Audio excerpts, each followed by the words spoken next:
Hi, let's go through some keywords associated with Parliament, again for AS Unit 2. Okay, firstly, the Westminster model. This is the concept that Parliament is the centre of the political system. Some consider that this model is now outdated in the UK because the Prime Minister is now at the centre of the political system. Secondly, representative and responsible government. Again, a description of the British political system where people are represented through Parliament and political parties, and the government is made responsible to the people through that Parliament. Thirdly, parliamentary government. This is where the government draws its authority from Parliament and not directly from the voters.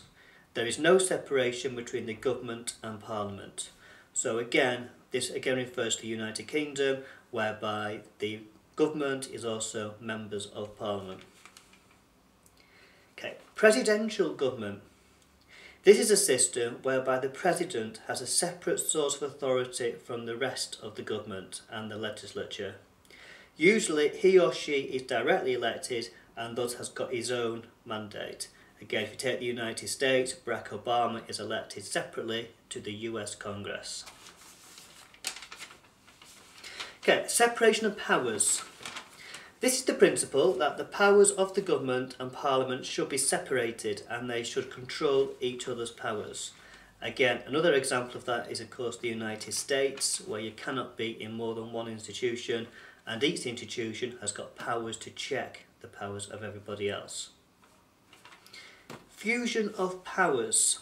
This is the principle that the executive and legislature should not be separated. In the United Kingdom, the government are also members of Parliament. So David Cameron, for example, the Prime Minister, is also the Member of Parliament for Witney in Oxfordshire. So he's got parliamentary duties as well as his government duties.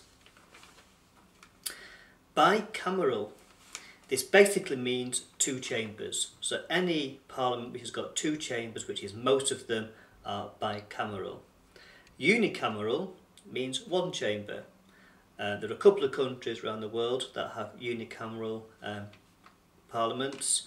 Nebraska, for example, the state parliament of Nebraska is unicameral. I think Iceland might be as well. Okay, accountability.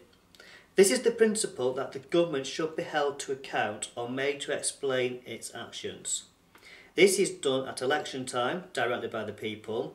However, between elections, Parliament has the job to hold government to account, and it can do this through things like question time, reports by departmental select committees, the liaison committee, etc, etc. Okay, peers, not the type we see at Brighton. These are members of the House of Lords. None of them are elected. There are three types of peers in the House of Lords. You've got the hereditary peers. These are peers who've gained their place because of their birth, who their family is, not their father and their father and their father. Post 1999, they were cut down, so only 92 remain, and they were done by a ballot. Life peers.